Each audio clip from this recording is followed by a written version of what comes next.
Assalamualaikum warahmatullahi wabarakatuh. Rahayu Sagung Dumadi. Kembali lagi di channel Babat Nusantara. Pada kesempatan kali ini akan melanjutkan cerita Gajah Mada Hamukti Palapa bagian ke-14.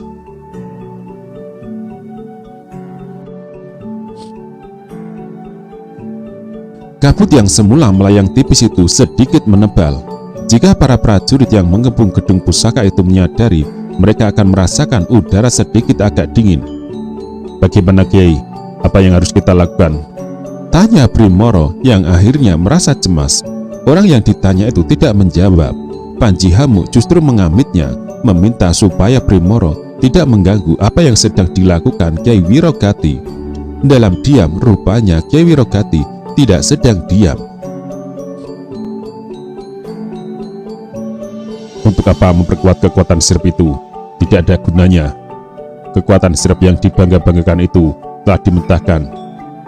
Lanjar Manuhara berbicara dalam hati. Akan tetapi Lanjar Manuhara tak berani mengeluarkan isi hatinya melalui kata-kata yang terlontar dari mulut.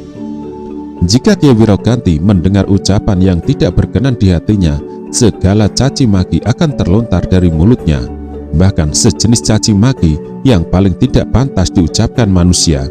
Kyai Wirogati memejamkan mata, entah apa yang sebenarnya dilakukan.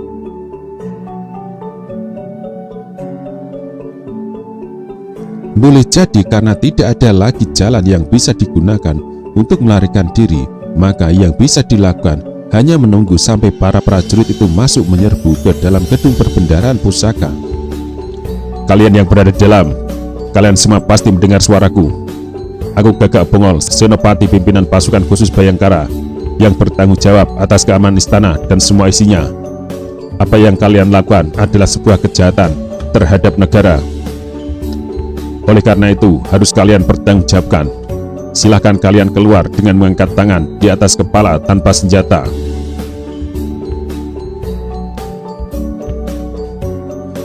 "Selanjutnya, kalian akan diadili untuk mempertanggungjawabkan kejahatan kalian pada negara." Udara yang sempat bergolak itu kembali datar. Gagak Bongol merasa aneh karena entah apa yang ada di benak orang-orang itu yang tidak menjawab pertanyaan dan juga tidak keluar. Mungkin agak terlambat bagi para prajurit Bayangkara yang membuat gabungan rapat melalui pagar betis itu. Juga agak terlambat disadari oleh Gajah Mada karena pusat perhatian sedang tertuju pada pintu gedung perbendaharaan pusaka. Udara yang bergerak perlahan itu makin jelas kemana arahnya.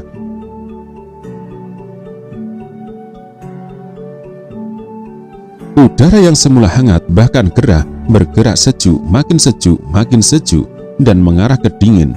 Juga luput dari perhatian. Kabut yang amat tipis itu melayang makin merata. Meski perlahan juga jelas arahnya, kabut tipis itu makin menebal dan makin menebal, membentuk lapisan dan gumpalan.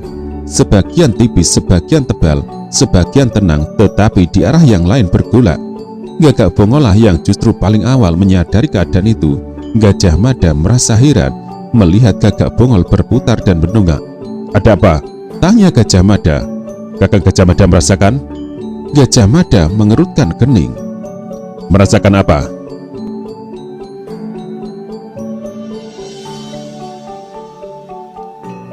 Gajah Mada berusaha menandai keadaan tetapi belum paham. "Udara dingin," bisik Gagak Bongol. Gajah Mada memperhatikan keadaan, tetapi apa anehnya dengan udara dingin? Di arah barat ibu kota Majapahit ada sebuah wilayah bernama Ponorogo. Dulu ketika berusaha menyelamatkan Prabu Jayanegara dari kejaran Rakuti, Gajah Mada pernah berencana membawa Prabu Jayanegara ke Ponorogo. Tetapi karena keberadaan mata-mata kaki tangan Rakuti yang belum berhasil diendus, dilakukan perubahan rencana yang bahkan anak buahnya tidak ada yang tahu.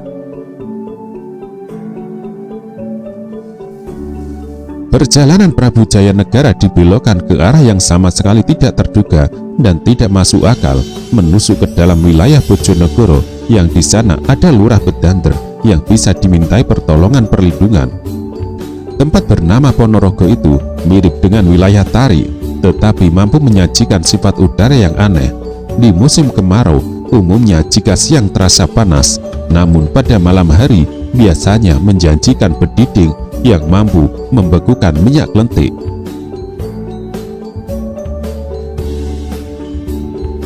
Namun keadaan itu tidak tentu karena bisa pula malam pun mendidih. Jadi, apa anehnya jika malam itu udara yang semula panas tiba-tiba berubah menjadi dingin?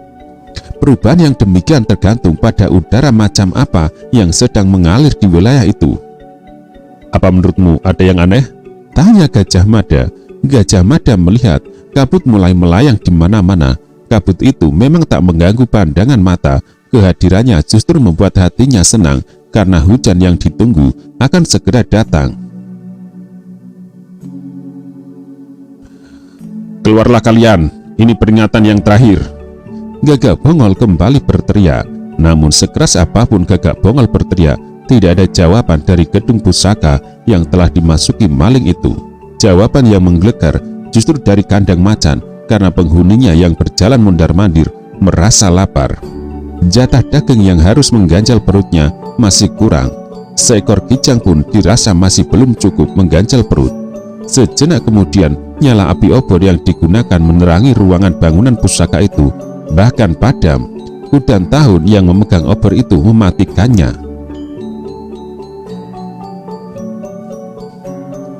Karena peringatan telah diberikan, tetapi maling yang memasuki gedung pusaka itu tidak memberikan jawaban. Gagak Bongol harus menggunakan cara lain. Jika orang-orang itu tidak mau melaksanakan perintah dengan sukarela, tinggal paksaan pilihan yang tersisa.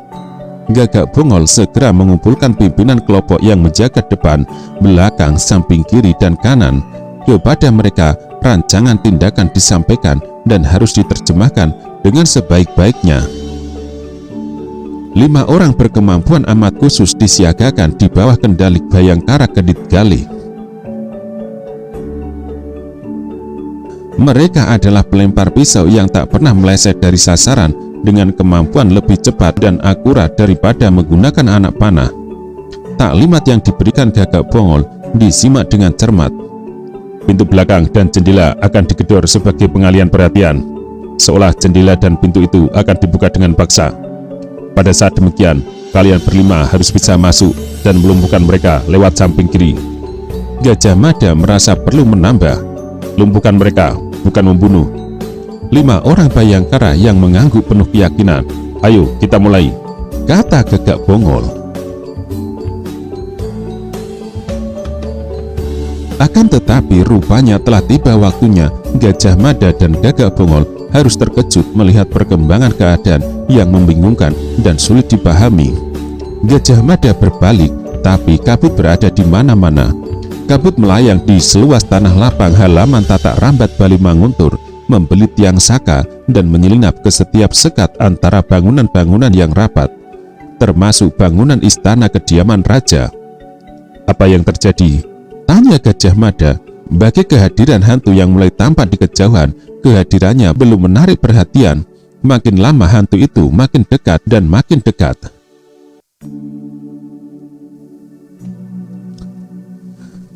Gajah Mada mulai mengernyitkan dahi ketika menyadari betapa tebal kabut yang datang.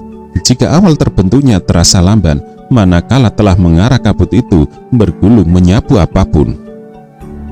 Kabut, ada kabut! Seorang prajurit meletup. Perhatian terbelah. Kemunculan ampak-ampak pedut berwarna putih itu jelas menyita sebagian perhatian dan memecahkannya. Semua siaga, jangan ada yang bersuara, teriak Gajah Mada. Suara yang teriakannya dengan keras itu amat dikenali sebagai suara Gajah Mada. Perintah itu jauh lebih berwibawa daripada perintah Senopati Gagak Bongol. Dengan seksama, para prajurit mempersiapkan diri menghadapi segala bentuk kemungkinan yang bisa terjadi. Namun perintah itu sebagian memahami, sebagian yang lain tidak jelas yang dimaksudnya. Kau dengar perintah Kipati tadi? Ya, kita diminta bersiaga. Kita dilarang bersuara juga kan? Benar, apa maksudnya?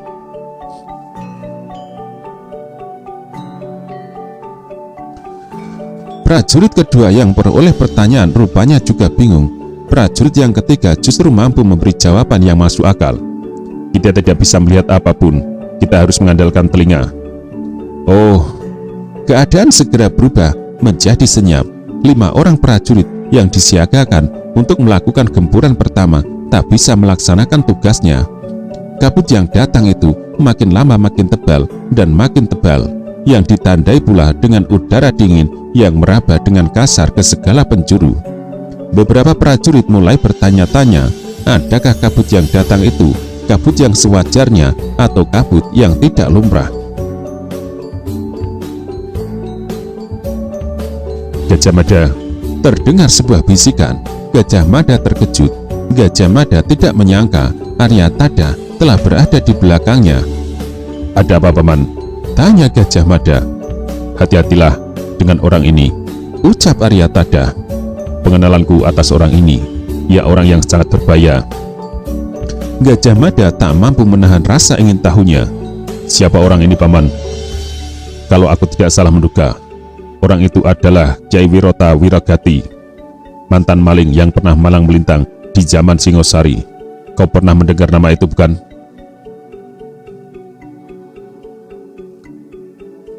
Merinding punggung Gajah Mada. Kyai Wirota Wiragati, ulang Gajah Mada. Mengapa ia sedemikian marah dan melakukan tindakan seperti itu? Bukankah Kyai Wirota Wiragati adalah salah seorang pendukung mendiang Prabu Wijaya?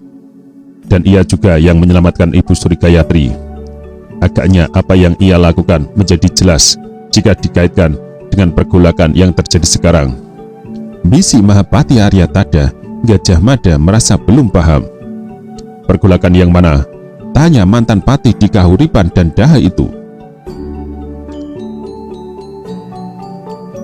Wirota Wiragati berasal dari Keta dan mungkin sekali menjalin hubungan dengan Sadeng.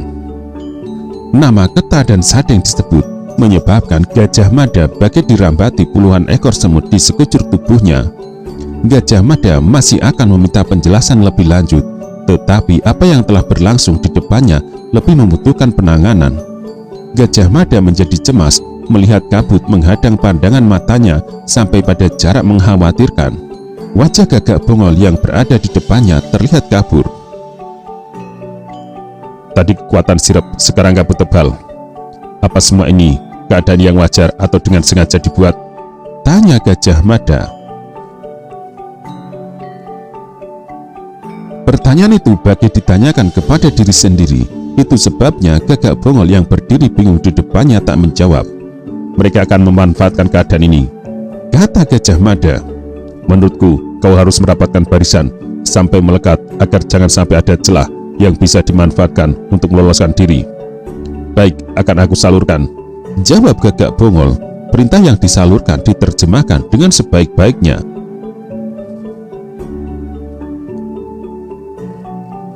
Ketika prajurit yang dibutuhkan dirasa kurang, anak panah Sandran pun segera dilepas sebagai isyarat permintaan tambahan bantuan. Siga para prajurit yang masih menyebar memenuhi panggilan itu. Siga pula pimpinan pasukan Jalapati dan Sapu Bayu yang sedang siaga mengelilingi istana bergerak memberi dukungan. Waktu bergerak amat lambat, tetapi waktu pula yang dirasa bergerak amat cepat. Udara dingin yang menyengat tulang rupanya merupakan bahan baku terbentuk dari datangnya kabut. Gajah Mada menandai hal itu. Udara yang terasa makin dingin menjadi penyebab kabut putih kian menggila. Batas pandangan mata yang semula masih mampu melihat sejengkal ke depan makin menyempit.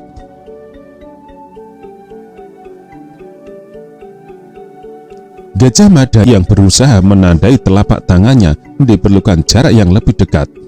Gila, aku seperti orang buta.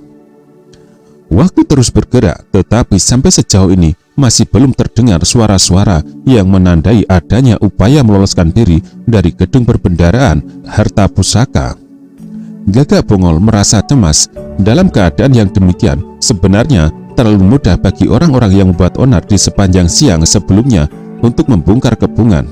Para prajurit yang telah dibutakan matanya itu pasti akan mengalami kesulitan menandai mana kawan dan mana lawan. Sungguh sangat rawan untuk menyerang orang yang tidak jelas. boleh jadi serangan itu akan mengenai kawan sendiri. Ketika kabut menjadi tebal sempurna, tak ada lagi yang bisa diharapkan selain menunggu. Para prajurit memanfaatkan perhitungannya sendiri. Mereka lebih senang mengacungkan tombak yang bergagang panjang. Jika orang-orang terkepung itu akan meloloskan diri, mereka harus menyibak acungan tombak itu lebih dulu. Lebih celaka jika para pembuat unar itu menyebar anak panah. Menghadapi keadaan yang demikian, tidak ada yang bisa dilakukan.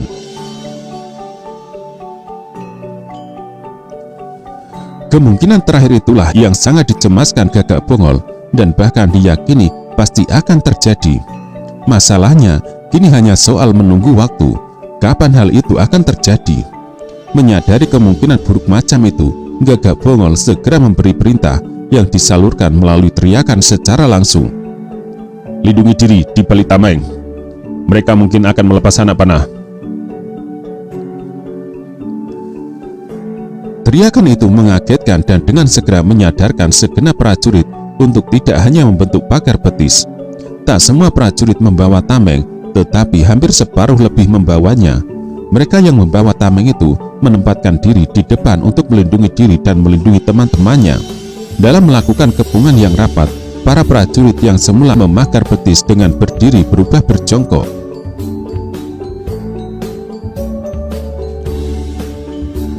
Sang waktu terus bergerak tanpa terjadi apa-apa. Semua jantung dipacu seiring dengan keadaan yang tidak nyaman. Jarak pandang yang sangat pendek menyebabkan napas menjadi sesak. Namun sampai sejauh itu, orang-orang yang terjebak di gedung perbendaharaan pusaka itu belum melakukan tindakan apapun. Dari gedung itu tidak terdengar suara apapun, tidak ada suara pintu yang berderit, juga tak ada cahaya obor. Apa yang sedang mereka lakukan di dalam sana? Berbisik seorang prajurit kepada prajurit yang lain. Buang hajat, jawab prajurit yang lain sekenanya. Jawaban itu memancing prajurit pertama ingin tertawa, tapi rangsangan itu harus dikendalikan dengan sebaik-baiknya. Apakah menurutmu kabut ini wajar? Prajurit yang lain lagi berbisik. Apanya yang aneh? Malah menjelang pemberontakan Rakuti, kabut macam ini muncul. Di musim penghujan, kabut setebal ini sering juga datang dan membungkus. Terdengar prajurit lain lagi. Maksudku, ucap prajurit sebelumnya, bukankah saat ini udara sedang panas-panasnya? Bisa jadi sekarang ini merupakan awal dari musim penghujan yang telah lama ditunggu-tunggu. Mungkin mau hujan. Kehadiran kabut ini seharusnya disyukuri. Jawab prajurit sebelumnya. Pembicaraan para prajurit yang saling berbisik itu terhenti. Demikian juga segenap prajurit yang lain tersita perhatiannya oleh perkembangan susulan. Kabut dan udara yang dingin bukanlah dua hal yang berjauhan, termasuk dengan munculnya angin. Semua itu berlangsung dengan alami, tak ada yang aneh. Munculnya kabut bukan hal yang aneh. Udara yang berubah menjadi dingin juga bukan hal yang aneh. Termasuk datangnya angin juga bukan peristiwa yang aneh. Manusia yang sering menganggapnya aneh karena terjadi di saat yang dianggap aneh dan berhubungan dengan peristiwa yang juga aneh. Apalagi hal itu terjadi bersamaan dengan orang-orang sedang terjebak di gedung pusaka yang sebelumnya diriuhkan oleh hadirnya kekuatan sirep.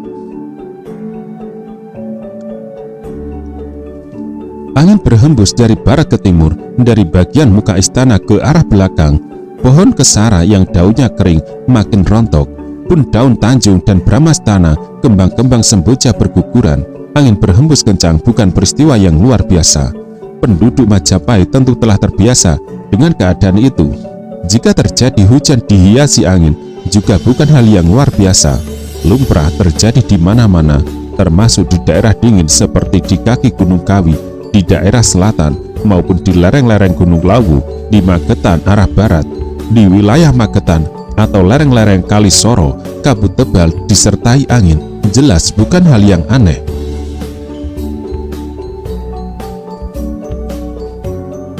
Akan tetapi tidak bisa bersikap demikian Gajah Mada yang sedang menunggu perkembangan yang terjadi. Tidak bisa menganggap sebagai hal yang lumrah Senopati Gajah Enggon, termasuk segenap pasukan Bayangkara yang sedang melakukan baris mendem. Setelah beberapa kejap kemudian, suara angin itu makin keras dan makin menderu, yang disusul oleh munculnya suara tak sewajarnya. suara yang mampu meliuk dengan nada tinggi. Burung-burung sejenis emprit yang bersarang di puncak pinang berhamburan menyelamatkan diri, padahal sedang malam hari. Mereka pasti akan mengalami kesulitan untuk mencari tempat hinggap.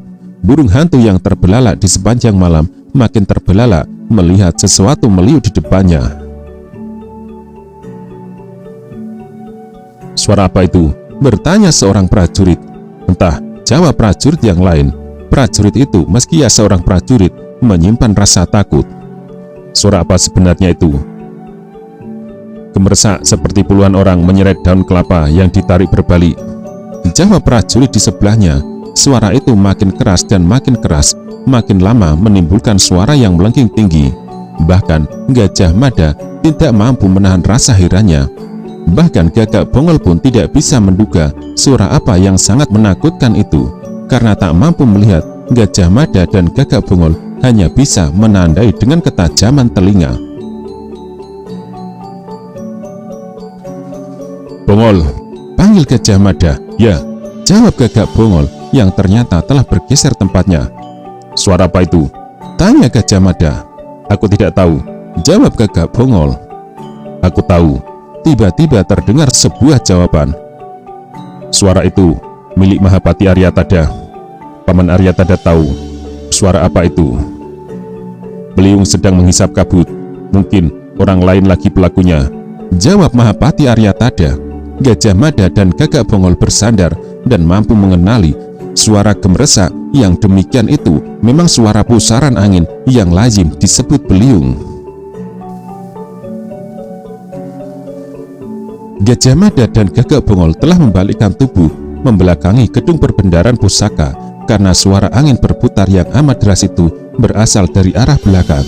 Gajah Mada tahu karena pernah menyaksikan dengan mata dan kepala sendiri betapa beliung memiliki kekuatan yang sangat besar.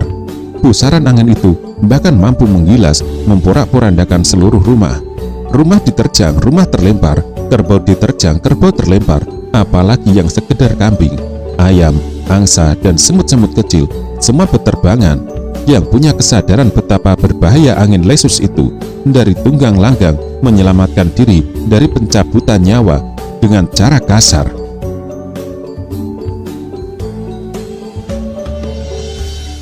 Akan tetapi gerakan liar angin lesus itu rupanya berdampak. Selapis demi selapis kabut tebal yang membatasi jarak pandang itu dihisap dengan kekuatan begitu besar dan disemburkan ke atas. Gajah Mada menyadari hal itu dari jarak pandang yang longgar dan mulai mampu mengenali benda-benda pada jarak yang agak jauh. Apa yang terjadi itu berlangsung cepat dan seolah bukan tanpa maksud, karena ketika pusaran angin itu bubar, dengan sendirinya mengembalikan keadaan pulih seperti semula. Pada saat yang demikian, segenap prajurit ternyata masih bergeming di tempat masing-masing. Masih samapta, tidak seorang pun yang bergeser dari tempatnya. Semua masih saling melekat satu sama lain dalam pagar betis yang rapat. Gagak Bongol tak mau menunda waktu lagi dan segera mengesampingkan pesona yang masih ditinggalkan oleh rangkaian peristiwa aneh itu. Rencana yang semula tertunda pun segera dilaksanakan. "Kerjakan sekarang," ucap Gagak Bongol. "Baik," jawab Bayangkara Kedit Gali dengan sigap. Tak perlu lagi tawaran susulan, karena tawaran untuk menyerah telah ditolak. Rencana penyergapan pun dilakukan. Beberapa prajurit dengan serentak menggedor-gedor pintu belakang dan jendela samping kanan. Ketika kegaduhan itu terjadi, dengan cermat seksama Bayangkara Kedit Gali berhasil menjebol jendela menggunakan linggis dan hanya butuh waktu sekejap untuk berlompatan masuk. Kedit Gali dan pendukungnya tidak mengalami kesulitan memasuki setiap ruang yang ada. Pisau terbang di tangannya, siap mengayun jika korban memberi perlawanan. Belakangan Kedit Gali bingung, disusul Gajah Mada, Gagak Bongol, dan para Bayangkara bingung ketika pintu terbuka. Bayangkara Kedit Gali dan 4 orang pendukungnya keluar tanpa siapapun, tanpa membawa sekelompok orang yang diduga masih bertahan di bangunan itu. "Ada apa?" tanya Gajah Mada. "Mereka sudah tidak ada," jawab Bayangkara Kedit Gali. Para prajurit berlompatan masuk dan melakukan pemeriksaan menggunakan obor. Namun 4 buah ruangan di gedung pusaka itu kosong melompong. Orang-orang yang semula terjebak di tempat itu lenyap. Gajah Mada bergegas mendatangi Aryatada. "Mereka tidak ada, Paman," kata Gajah Mada dengan muka amat kaku. "Dengan cara bagaimana mereka meloloskan diri dari gedung perbendaharaan pusaka?" Aryatada tidak butuh waktu terlampau lama untuk menarik simpulan. Ibu Suri Gayatri, Mahapati Aryatada meletup cemas. Gajah Mada tak perlu termangu lebih lama. Dengan langkah lebar, bahkan dengan berlari-lari, diikuti oleh para prajurit yang kebingungan, semua bergegas menuju istana Ibu Suri Rajapatni Bhiksuni Gayatri. Kepanikan segera terjadi dan menjadi-jadi ketika para prajurit yang mendatangi istana Ibu Suri Gayatri tidak menemukan wanita yang sangat dihormati itu. Pati Gajah Mada merasa derajat kepanikannya makin meningkat.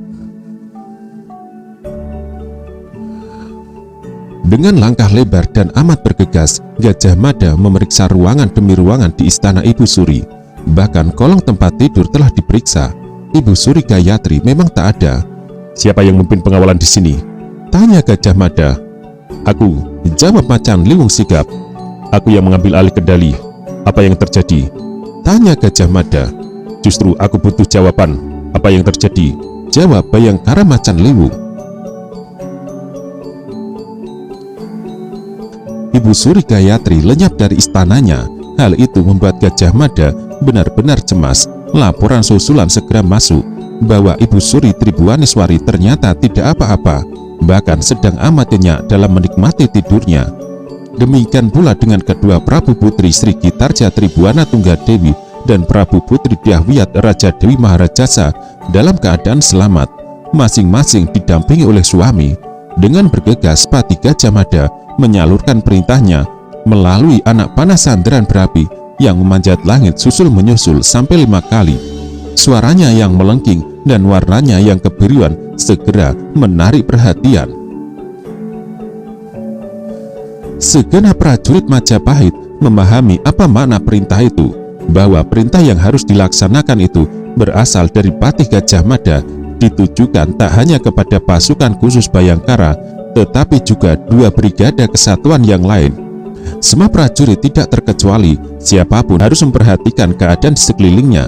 Segenap prajurit juga diminta untuk menyebar ke segala penjuru. Pimpinan pasukan Jalapati dan Sapu Bayu ikut menerjemahkan perintah khusus itu dan segera membagi perintah susulan kepada para lurah prajurit di bawahannya. Bagai ada maleman di tanah lapang bubat, anak panah sandaran berapi susul menyusul dilepas memanjat langit. Kegaduhan segera terjadi. Prajurit berkuda disebar kemana-mana, semua pintu gerbang ditutup, dan semua orang yang lalu lalang di jalan langsung didekati. Akan tetapi kekuatan sirap yang demikian besar menyebabkan semua penduduk di kota raja terlena. Tak seorang pun penduduk yang masih terjaga dan berada di jalanan, kecuali ketika isyarat-isyarat yang dilepas bergeser tak sekedar menggunakan anak panah sandaran, tetapi juga kentongan yang dipukul bertalu-talu. Isyarat itu segera bersambung dan membangunkan mereka yang tidur, bersambung dan bersambung lagi, menyebabkan semua orang keluar rumah dan saling mencari tahu. Namun tidak seorang pun yang bisa memberi jawaban yang benar. Berita yang beredar simpang siur, tetapi hampir semua orang menghubungkan dengan huru-hara yang terjadi di siang sebelumnya. Apa yang terjadi sejak siang bersambung ke petang, disusul rangkaian peristiwa yang terjadi di gedung perbendaharaan pusaka, meninggalkan jejak kesan yang sangat mendalam dan membingungkan. Tidak seorang pun yang mampu memberikan penjelasan berdasar nalar. Gajah Mada yang dihantui penasaran serasa tak sabar ingin meminta penjelasan dari Mahapati Aryatada. Namun lenyapnya Ibu Suri Rajapatni Bhiksuni Gayatri meminta perhatian yang amat mendesak. Demikian cemas Gajah Mada, ia telah berada di atas punggung kudanya dan berderap menyisir jalan.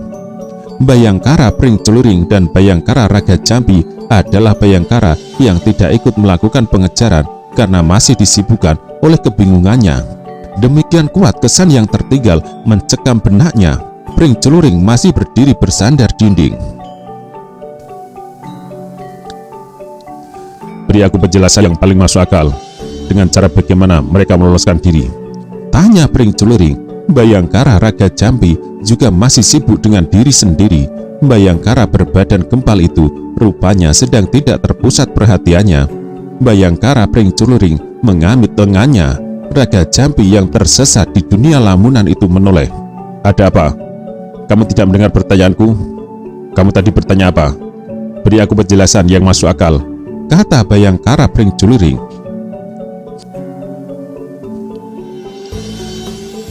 Dengan cara bagaimana orang-orang yang sudah dibakari kepungan rapat, benar-benar rapat dan berlapis, ternyata masih bisa meloloskan diri? Apa mereka ambles ke bumi atau dengan cara bagaimana? Amat perlahan Bayangkara Raga Jambi menggeleng. Dengan pandangan mata jatuh di kejauhan melintasi puncak Candi Buddha yang tampak dari tempatnya. Aku tak tahu jawabnya, tetapi tadi aku merasa seperti ada setan yang lewat. Terasa dingin sekali melintasi di atasku. Mereka mungkin melarikan diri dengan cara terbang. Pring Celuring tidak menerima kilah itu. Tak ada manusia yang bisa terbang, kata Pring Celuring. Yang kamu rasakan itu angin dingin. Demikian bingung dan takjubnya Bayangkara Raga Jambi yang meskipun telah memeras otak, tak mampu mendapatkan penjelasan yang masuk akal. Tak ada celah karena demikian rapat kepungan yang dilakukan. Rapat berlapis, nyatanya orang-orang yang menyelenggarakan onar itu mampu meloloskan diri. Mula-mula sirap itu, lalu kabut tebal, angin, terakhir muncul angin lesus sangat deras yang menghisap kabut. Serba kebetulankah semua itu?